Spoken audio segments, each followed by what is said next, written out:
Chers amis, bonjour. Heureux de vous retrouver sur ce plateau pour une nouvelle émission Vitamine D. Aujourd'hui, j'accueille sur ce plateau Emmanuel Zilli. Salut Emmanuel. Salut Sylvain. Tu vas bien? Ça va pas mal, ouais. Tu es quelqu'un qui est très occupé. Quelle est ton occupation principale en ce moment? En ce moment, c'est me remettre de mon décalage horaire. J'arrive de Chicago et surtout, je prépare un déménagement. Je déménage tout près de la frontière suisse, à Villers-le-Lac, à 5 minutes du Locle. Et ton travail principal, c'est t'occuper de quoi? De mon épouse d'abord. C'est du travail? Non, c'est pas du travail, c'est que du plaisir. Non, je suis directeur de Radio Réveil, qui porte un projet en Suisse romande sous le nom de Radio Air, sur le DAB+, à Genève, Lausanne, Yverdon, Neuchâtel et le Tessin, au Carnot-Lugano. Il y a déjà beaucoup de radios qui existent. Quand on écoute, ça passe d'une radio à l'autre. C'est une nouvelle radio? Effectivement, c'est une nouvelle radio. On arrive, nous, sur une nouvelle saison de l'histoire de la radio en Suisse, c'est-à-dire les nouvelles ondes DAB+, sur des ondes numériques, qui offrent beaucoup plus de possibilités à des radios de venir enrichir le paysage médiatique suisse. Donc nous avons démarré avec le DAB+, en 2015. Nous avons postulé à une place déjà en 2014, et nous avons démarré en décembre 2015 à Lausanne. Ensuite, nous avons gagné une antenne après l'autre, jusqu'à ce qu'on arrive à toutes les numérations que j'ai faites tout à l'heure. Donc effectivement, c'est une nouvelle radio, mais c'est aussi la première radio chrétienne de langue française en Suisse. Pourtant, Radio Réveil, ils ont fêté les 70 ans, je crois. Hein? Oui, alors je dis première radio, c'est peut-être un peu gonflé de ma part, puisqu'il y avait des web radios précédemment. Il y a eu du Radio Impact, nous avions nous-mêmes Parole de vie, enfin il y a eu quelques initiatives sur le web, mais de la radio, on va dire, publique, accessible par les airs à tous, c'est-à-dire depuis un véhicule sur l'autoroute, sur le poste autoradio, bien sûr. C'est là qu'on nous écoute en premier, c'est une première initiative. C'est pas important qu'on soit premier ou deuxième ou ceci, cela.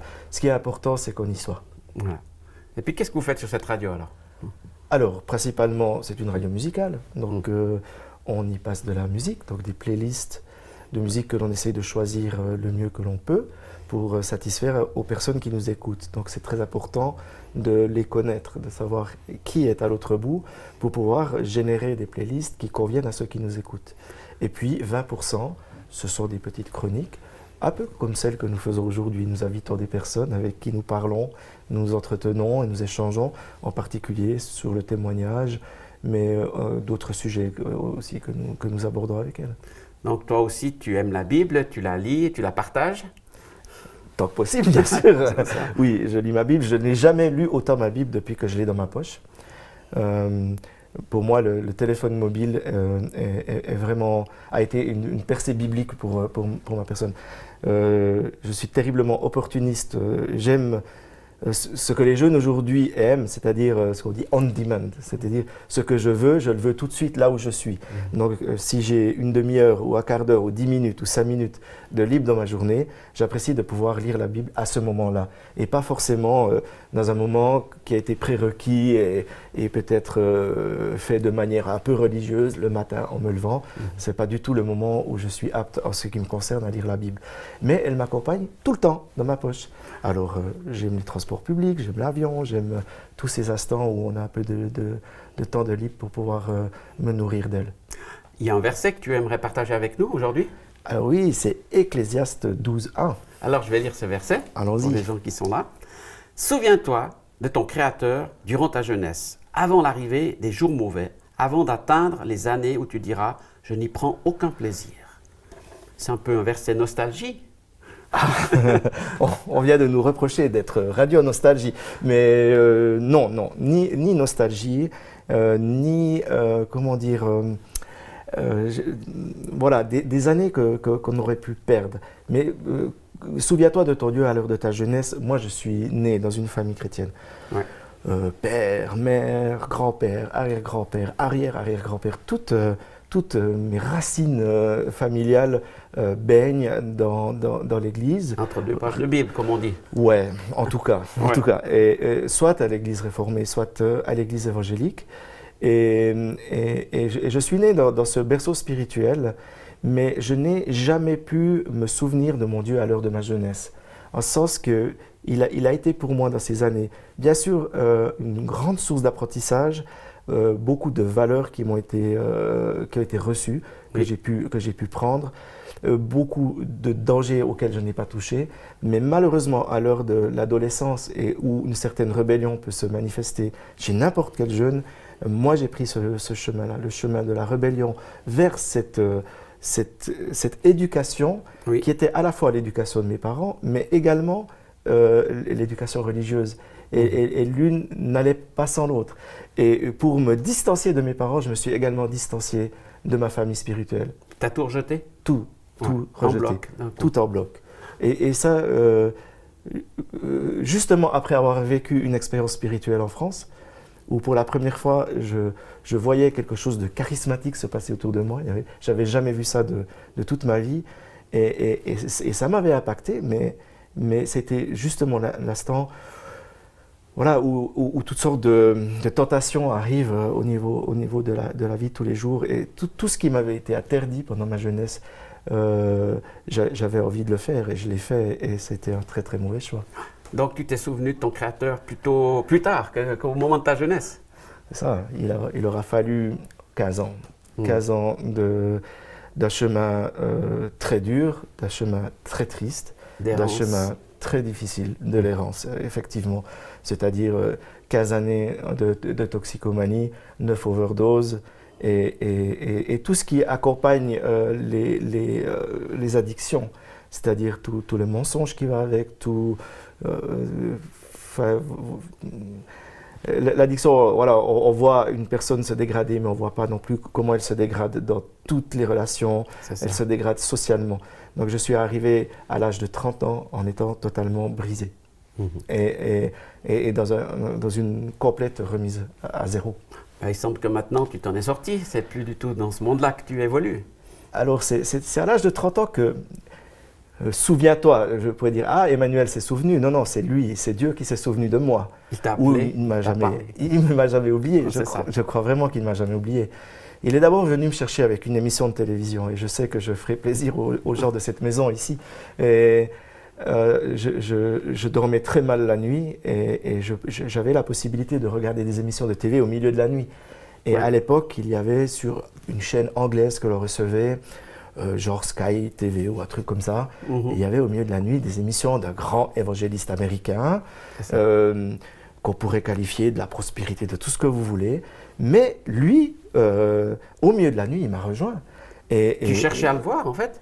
Absolument pas. Je cherchais à tuer le temps parce que je ne dormais pas. Mais il n'y avait rien d'autre à voir que ça. Mais quand j'ai pu voir à la télévision des choses se passer, c'est-à-dire je voyais des guérisons, je voyais l'esprit agir, même physiquement agir. On pourrait débattre là autour, mais ce n'est pas le sujet. Moi, ça m'a complètement renversé. Et j'ai vu que ce gars-là venait en visite en Suisse, à Bâle en l'occurrence.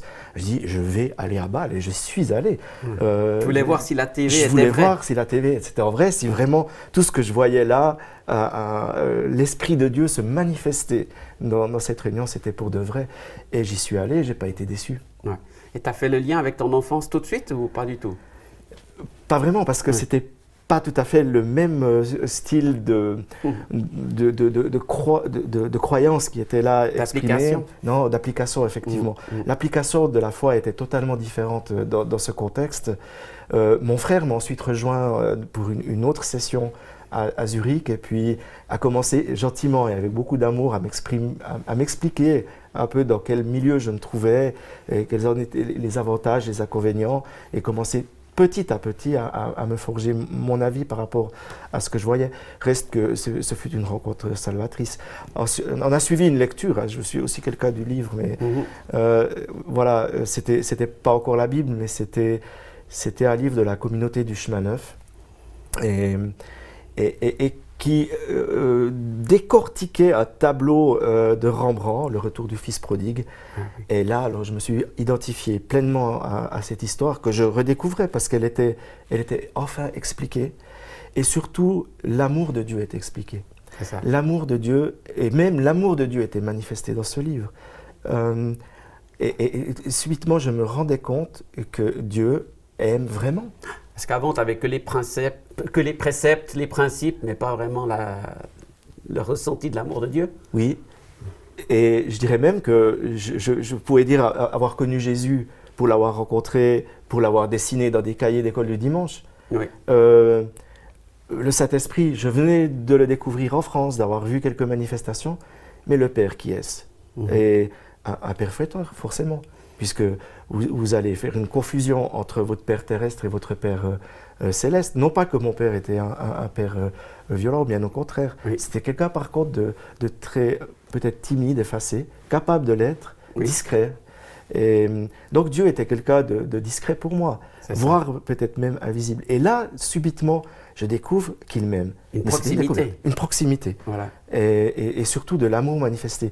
Ce qui m'a le plus touché dans ce verset, et j'aurais pu le choisir aujourd'hui, c'est dans le retour du Fils prodigue, quand le Père voit le Fils, il le voit de loin. Donc si vous voulez voir quelqu'un de loin, forcément il faut vous mettre sur une hauteur. Donc probablement qu'il était au 2e étage de la maison, sur le balcon, à regarder le chemin et à se dire où est-il, où est-il? Il l'attendait, il l'attendait, il l'attendait. C'est ça. Mais si vous attendiez quelqu'un, c'est que vous l'aimez. Ouais. Et tu as senti cette attente de Dieu sur toi tout à coup. Mais plus que ça. C'est-à-dire que, relisez le texte, au moment où il voit son fils, il le voit de loin, c'est écrit exactement comme ça, oui. Il le voit de loin et il va. C'est-à-dire que les derniers mètres, les derniers mètres du fils prodigue, ce n'est pas le fils qui les fait, c'est le père qui les fait en direction du fils. Mmh. Et ça a été pour moi, je pense, le moment le plus crucial, le plus important, c'est de sentir que les derniers mètres de la rencontre avec le divin, c'est le divin qui les a fait dans ma direction et non pas moi dans sa direction. Mmh. Et le sentiment d'avoir été toujours aimé de lui, parce qu'il m'a pris dans ses bras. Est-ce que tu as l'impression d'être un cas spécial ou est-ce que Dieu fait la même chose pour tout le monde? Convaincu que Dieu en est capable de faire la même chose pour tout le monde. Ce que tout le monde ne peut pas faire, c'est de laisser tomber ses barrières pour accepter le divin. Ce dont je suis par contre convaincu, c'est qu'il y a dans la société un désir de croire. C'est ça. Il y a un grand désir de croire. Peut-être un désir de croire qui est à la hauteur ou à la profondeur de ce vide qui est à l'espace de Dieu, comme le disait Pascal. Oui. Il y a un vide qui a la forme de Dieu. Et le désir, c'est de le remplir. Et je suis convaincu que la société d'aujourd'hui, en particulier celle que l'on souhaite toucher grâce à la radio, porte le désir de croire. Et à partir du moment où on est capable, moi il a fallu le brisement des addictions pour que mes barrières soient totalement tombé, le brisement total pour que Dieu puisse venir à ma rencontre. Mais si tout va bien dans votre vie, si tout est en ordre, si pas de besoin. Pas de besoin. Ouais. Si vous n'avez pas de besoin matériel ou autre, pourquoi Dieu? Pourtant, je reste convaincu que même chez les plus riches, même chez les plus nantis, le désir de croire et le vide spirituel est immense. Alors bien sûr qu'il peut se combler, parce que beaucoup vont chercher dans des techniques, bien sûr. C'est ça. Et l'offre est pléthorique. L'offre est pléthorique. Et pourtant, ce que j'ai ressenti, c'est-à-dire de l'amour, l'amour, c'est quand même quelque chose de particulier. L'amour fait vibrer. Enfin, souvenez-vous de la première rencontre avec votre épouse, quoi. Ou avec une personne aimée.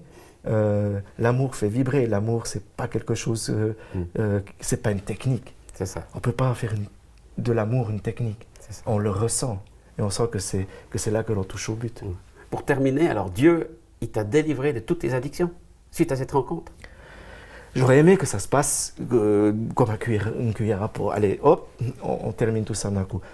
Mais il a fallu, et il faut encore, et bien des années après, parce que l'histoire date de bientôt 30 ans, il aura fallu beaucoup d'efforts de ma part. Pour moi, c'est comme ça. Pour d'autres, oui, il y a eu délivrance complète, totale, immédiate. Et ça reste ma prière, mais pour moi, Dieu me demande un effort, peut-être. Et je suis encore aujourd'hui, pas à lutter quotidiennement contre les addictions, mais disons à rester attentif au fait que je suis une personne potentiellement addictive, potentiellement et que le besoin de l'addiction, parce qu'on est tous dans un besoin d'addiction, on a tous besoin de ça, mais Dieu comble aussi. Ouais. Merci beaucoup, Emmanuel, pour ce partage. C'est très riche. Merci. Alors, on salue tous nos spectateurs, tous ceux qui nous suivent, et on vous dit à une prochaine pour une autre émission Vitamine B. Merci de nous avoir suivis.